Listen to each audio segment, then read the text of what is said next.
Is F1 the movie of the year? Now, I know that might sound crazy when you first hear it, but let's be honest. This has been a very underwhelming year for movies, and I know we're only halfway through the year, so anything can happen, but up to this point, I think it might be an easy case for the number one movie of the year. I mean, there might be a few others here and there, but let me break it down why I think it potentially could be the best movie and what other contenders that could compete with it. Now, I don't want to spoil it at all because I know it is relatively new, so if you haven't seen it, please stop watching, go to the movies, watch it. But if you have seen F1, I know probably the main negative side of this movie is that it follows a very basic cookie cutter type of model for a movie. Like, good guy, negative happens, somehow they pull it out in the end type of thing. I don't want to give too much away, but essentially that's kind of what the movie basically goes on.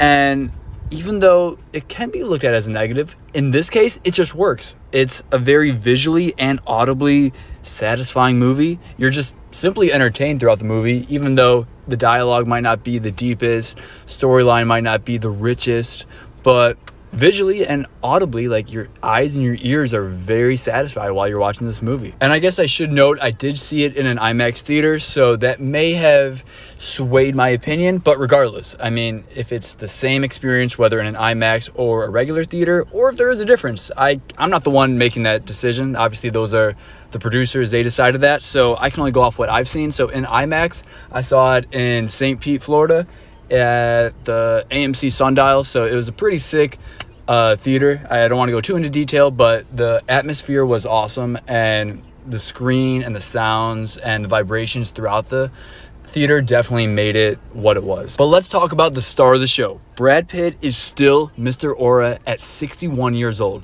This dude single-handedly carries this entire movie. The supporting cast was all right. They did what was expected of them, but they absolutely did not exceed that. Like, the movie being a contender of the year was not built on their backs. It was absolutely Brad Pitt. So Javier Bardem, Carrie Condon, Damson Idris, they were solid. I absolutely would not say they did terrible, but they were not the reason this movie was amazing. It was Brad Pitt, absolutely. Not only his amazing acting skills, but the dude ages like fine wine, and let's be honest, his presence is felt even through the movie screen. This dude just is calm, collected.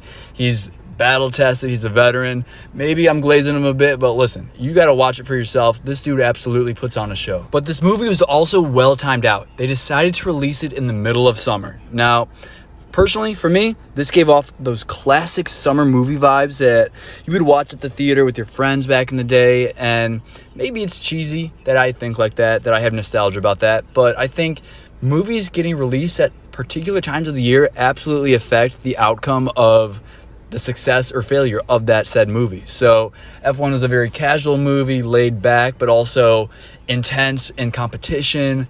And I think that really fits the summer spirit. And for me, it was just perfect timing. Like, if this came out in February or March, it would have done all right, but it wouldn't have done as good as it's doing currently. So real quick, the only other contenders that I could honestly see being better than F1 for movie of the year are Jurassic Park, Avatar, and the movie called Caught Stealing.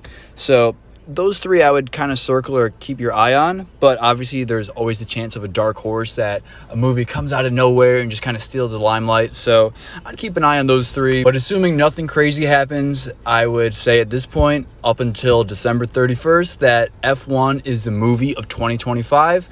So let me know what you think. If you haven't seen it, please go to the theaters and watch it. And if you have seen it, let me know what your critique of the movie is. So thanks for watching, and drop a comment.